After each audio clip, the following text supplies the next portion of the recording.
नमस्कार मित्रांनो, स्वागत आहे तुमचं आयटीआय सर या आपल्या युट्यूब चॅनलवर। मित्रांनो, आजचा आयटीआय ऍडमिशन मधला महत्त्वाचा दिवस आहे, ज्याच्यामध्ये आज आहे स्पॉट राऊंडला हजेरी नोंदवायची।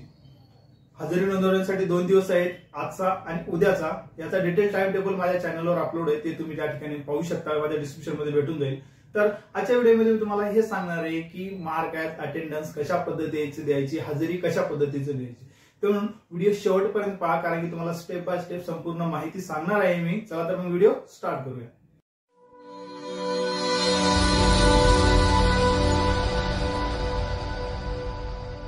मित्रांनो, आयटीआय मध्ये ज्यावेळेस तुम्ही हजेरी नोंदवायचा विचार करता मित्रांनो, त्यावेळेस तुम्हाला माहित असणं गरजेचं आहे की त्या कोणत्या कॉलेजमध्ये तुम्हाला हजेरी नोंदवायची आणि त्या कॉलेजमध्ये किती जागा शिल्लक आहेत। हे महत्त्वाचा मुद्दा आहे मित्रांनो, कारण की याच्याशिवाय तुम्हाला त्या ठिकाणी हजेरी नोंदवता येणार नाही। नाहीतर असं होणार आहे की तुम्ही त्या कॉलेजमध्ये हजेरी नोंदवली आणि त्या कॉलेजमध्ये जागा शिल्लक नाही।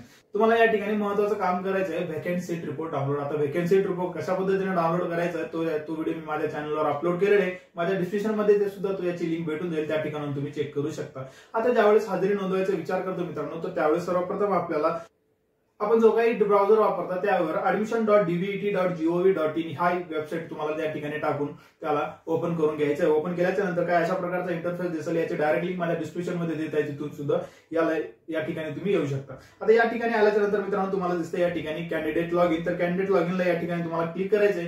त्या ठिकाणी 2 नंबरचा ऑप्शन बघा, या ठिकाणी दिसते आपल्याला कॅन्डिडेट रजिस्टर कॅन्डिडेट लॉगिन। तर या रजिस्टर कॅन्डिडेटवर या ठिकाणी लॉगिन करायचंय। आता या ठिकाणी जर बघितलं आपण तर कॅन्डिडेट लॉगिन करण्यासाठी आपल्याला महत्त्वाचं लागणार आहे रजिस्ट्रेशन नंबर आणि पासवर्ड। त्याच्यानंतर लागणार आहे या ठिकाणी जसा कॅप्चा आहे ते कॅप्चा जसं तसं या ठिकाणी तुम्हाला फिल करायचं आहे। तर रजिस्ट्रेशन नंबर तुमच्या कन्फर्मेशन स्लिपवर असेल किंवा ज्यावेळेस तुम्ही फॉर्म भरला त्यावेळेस तुमचा डीबीटी या नावानं आलेला असेल, त्याचमध्ये तुमचा पासवर्ड सुद्धा असेल। आता खूप जण विद्यार्थ्यांनी या ठिकाणी पासवर्ड विसरलेले आहेत मित्रांनो, तर पासवर्ड जर तुम्हाला रिकव्हर करायचा असेल तर याचा डिटेल व्हिडिओ मी माझ्या चॅनलवर अपलोड केलेला आहे, त्याची लिंक सुद्धा डिस्क्रिप्शन मध्ये दिलेली आहे, त्या ठिकाणी तुम्ही चेक करू शकता। चला तर मग या ठिकाणी फटाफट मी या ठिकाणी लॉगिन करून घेतो। मित्रांनो, तुम्ही जसे लॉगिन करता काय अशा प्रकारचा इंटरफेस तुमच्या समोर या ठिकाणी दिसेल। तर या ठिकाणी सर्वात प्रथम तुम्हाला यायचं आहे ऍडमिशन ऍक्टिव्हिटी। हे जे ऍडमिशन ऍक्टिव्हिटी दिसते मित्रांनो, त्या ठिकाणी तुम्हाला क्लिक करायचं आहे। जसे तुम्ही या ठिकाणी क्लिक करता मित्रांनो, सगळ्यात खालचा ऑप्शन आहे या ठिकाणी मार्क अटेंडन्स फॉर काउन्सिलिंग। आता या ठिकाणी लगेच तुम्ही या ठिकाणी व्हॅकन्सी रिपोर्ट सुद्धा डाउनलोड करू शकता मित्रांनो।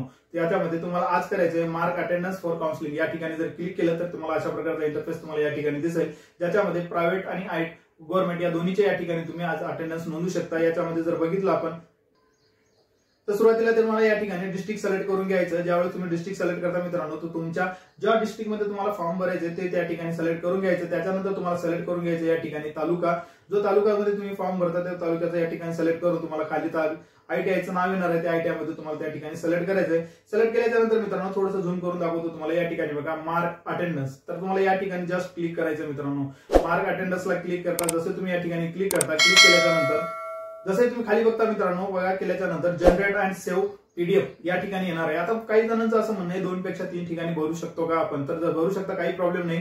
त्याच्यानंतर तुम्हाला ज्या कॉलेजमध्ये भरायचं मित्रांनो, त्या कॉलेजमध्ये तुम्ही त्या ठिकाणी काय करायचंय ऑप्शन निवडत यायचं। निवडत आल्याच्या नंतर तुम्हाला परत या ठिकाणी मार्क अटेंडन्स करायचं। आता आपण काय केलेले, आता 2 ठिकाणी या ठिकाणी भरलेले 2 याच्यामध्ये, तर खाली 2 याच्यामध्ये आलेले बघा, एक कॉलेजला आलेले दुसऱ्या कॉलेजला आलेले। मित्रांनो, काही जणांचा प्रश्न होता की आपण गव्हर्नमेंट आणि प्रायव्हेट या ठिकाणी दोन्ही ठिकाणी फॉर्म भरू शकतो का नाही। तर बघा या ठिकाणी आपण बघूया, तर वर इन्स्टिट्यूट टाईप मध्ये आपल्याला प्रायव्हेट सिलेक्ट करून घ्यायचंय, त्याच्यानंतर डिस्ट्रिक्ट, त्याच्यानंतर तालुका सिलेक्ट केल्याच्या नंतर ज्या ठिकाणी इन्स्टिट्यूटचं नाव आहे ते इन्स्टिट्यूट त्या ठिकाणी तुम्हाला सिलेक्ट करून घ्यायचंय। जसे तुम्ही त्या ठिकाणी सिलेक्ट करता मित्रांनो, काय परत या ठिकाणी मार्क अटेंडन्स या ठिकाणी येणार आहे। केल्याच्या नंतर तुम्हाला या ठिकाणी 3 ठिकाणी आपण फॉर्म भरलेले, जे की 3 ठिकाणी या ठिकाणी दाखवत आहे मित्रांनो, फॉर्म भरत असताना तुम्हाला फक्त एकच काळजी घ्यायची आहे की ज्या ठिकाणी तुम्हाला जाऊन राहणं शक्य आहे त्याच ठिकाणी तुम्हाला त्याची अटेंडन्स द्यायची आहे।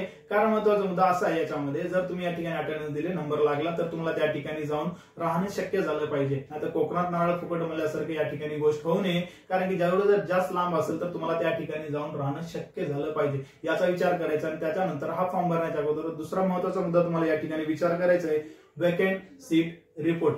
तुम्हाला ज्या कॉलेजमध्ये तुम्ही अटेंडन्स देताय त्या कॉलेजमध्ये त्या ठिकाणी तो ट्रेड अवेलेबल असला पाहिजे, नाहीतर त्या ट्रेड मध्ये त्या ठिकाणी जर ट्रेडला 0 असेल, अवेलेबलच नसेल, तर तुम्हाला या ठिकाणी अटेंडन्स देऊन काही फायदा होणार नाही. म्हणून फॉर्म भरण्याच्या अगोदर तुम्हाला महत्वाचं काम करायचं आहे, वेकेंट सीट रिपोर्ट डाउनलोड केल्याच्या नंतरच तुम्हाला त्या ठिकाणी मार्क ॲज अटेंडन्स या ठिकाणी करायचं आहे. त्यामुळे परत एकदा सांगतो, या ठिकाणी बघा ऍडमिशन ऍक्टिव्हिटी मध्ये यायचं आहे. ऍडमिशन ऍक्टिव्हिटी मध्ये आल्याच्या नंतर मार्क ॲज अटेंडन्स या ठिकाणी क्लिक करायचं. क्लिक केल्यानंतर अशा प्रकारचा इंटरफेस तुम्हाला येईल, त्या ठिकाणी सिलेक्ट करू शकता. आता ज्या तुम्ही कॉलेजमध्ये मार्क ॲज अटेंडन्स दिलेली आहे, हजेरी नोंदवलेली, त्याचा एक पीडीएफ जनरेट होईल मित्रांनो. तर या ठिकाणी जनरेट ॲज पीडीएफला या ठिकाणी जसे तुम्ही क्लिक करता तर पीडीएफ तुमच्या डाउनलोड होईल, तुमच्या समोर येईल मित्रांनो. त्याच्यामध्ये तुम्ही पाहू शकता की आपण कोणकोणत्या ठिकाणी कशा कशा पद्धतीने या ठिकाणी आपण हजेरी नोंदवलेली आहे. तर या ठिकाणी बघा, आता आपण एक जनरल तुम्हाला दाखवण्यासाठी मी 3 ठिकाणी या ठिकाणी हजेरी नोंदवलेली आहे, ज्याच्यामध्ये नांदेड, बीड, नांदेड अशा प्रकारचे या ठिकाणी जोडलेलं आहे मित्रांनो. म्हणून या ठिकाणी ज्यावेळेस तुम्ही फॉर्म भरायचा, अटेंडन्स द्यायचा विचार करता मित्रांनो, त्यावेळेस वेकेन्सी रिपोर्ट खूप महत्वाची आहे. कारण मी वेळोवेळी का सांगतो, वेकेन्सी रिपोर्ट अगोदर डाउनलोड करा, कारण की याचा व्हिडिओ मी कालच अपलोड केलेला आहे, कारण की तुम्हाला तो टाइम या ठिकाणी मॅनेजमेंट व्हावं. जरी तुम्हाला आज जरी चेक करायचं असेल तर चेक करू शकता, पण तुम्हाला आज आणि उद्या या 2 दिवसामध्ये हजेरी नोंदवायची आहे. जर तुम्ही या 2 दिवसामध्ये हजेरी नोंदवली नाही तर तुम्ही स्पॉट राऊंड मध्ये येऊ शकणार नाही. म्हणून लवकरात लवकर या ठिकाणी सर्वांना हजेरी नोंदवायला सांगा मित्रांनो.